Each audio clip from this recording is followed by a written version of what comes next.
Hello, everyone, and welcome to English with Noah. I'm Noah, and I'm so happy you're here today.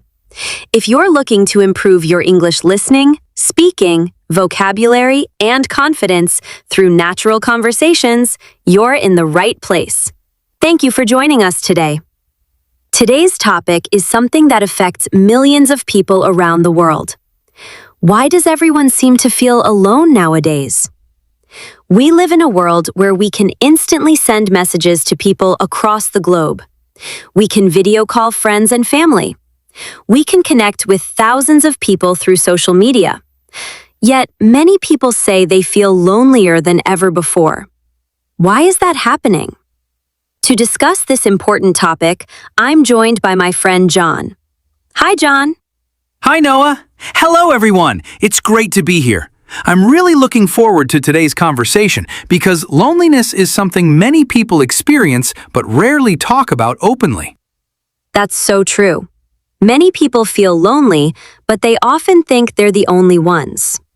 Exactly, and that's one of the biggest misconceptions. Feeling lonely is actually very common. So let's talk about it.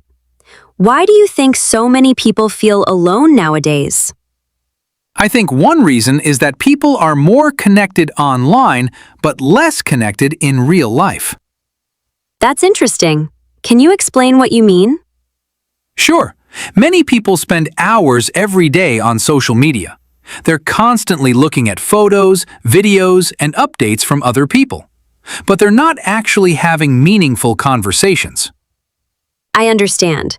So they are connected digitally, but disconnected emotionally. Exactly. A person might have 500 followers online, but nobody to call when they're having a bad day. That's a powerful thought. Having followers isn't the same as having friends.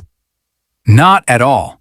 Real friendships require time, trust, and genuine connection. And those things can't always be built through likes and comments. Absolutely.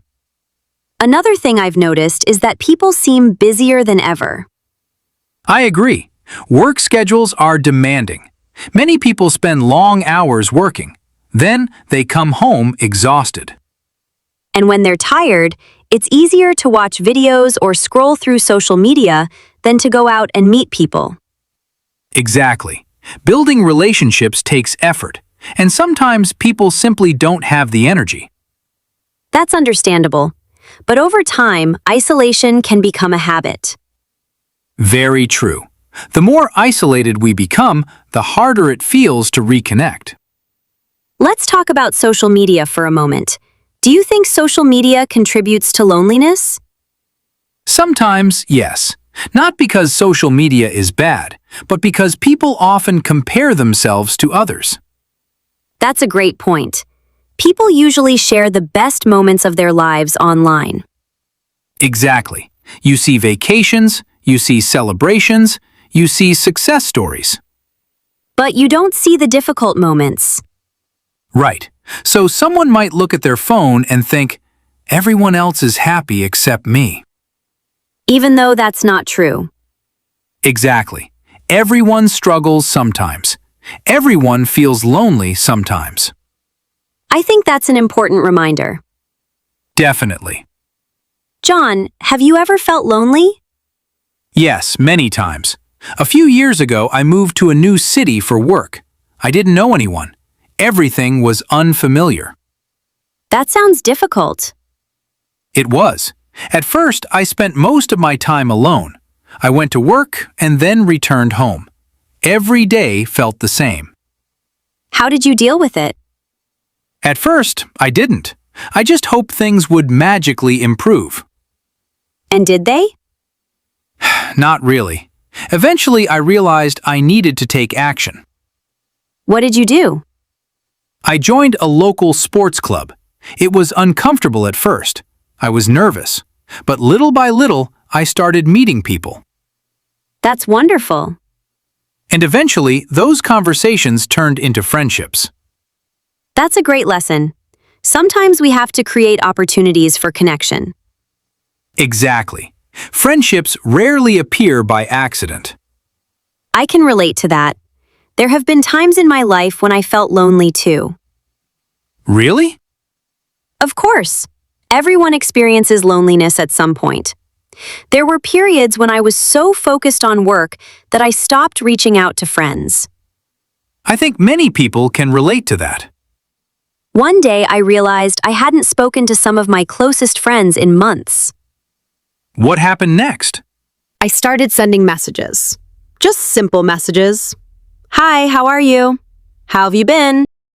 And? Most of them were happy to hear from me. Some friendships became stronger again. That's amazing. Sometimes a simple message can mean a lot. Absolutely. Many people are waiting for someone else to make the first move. That's true.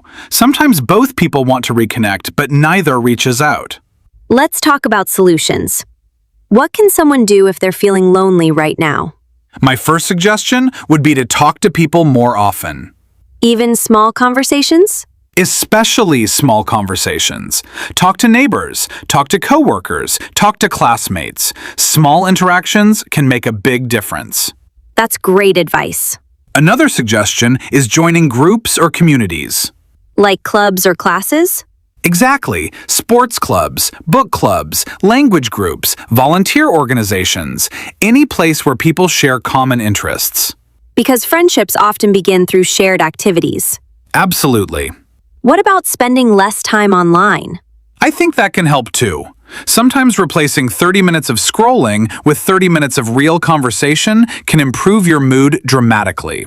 I completely agree. Most importantly, remember that loneliness is a feeling. It doesn't define who you are. That's a beautiful point. Feeling lonely doesn't mean you're unlikable. It doesn't mean you'll always be alone. Exactly. Feelings change, situations change, and life can change surprisingly quickly. Before we finish, let's leave our listeners with one final message. If you're feeling lonely today, please remember that you're not alone.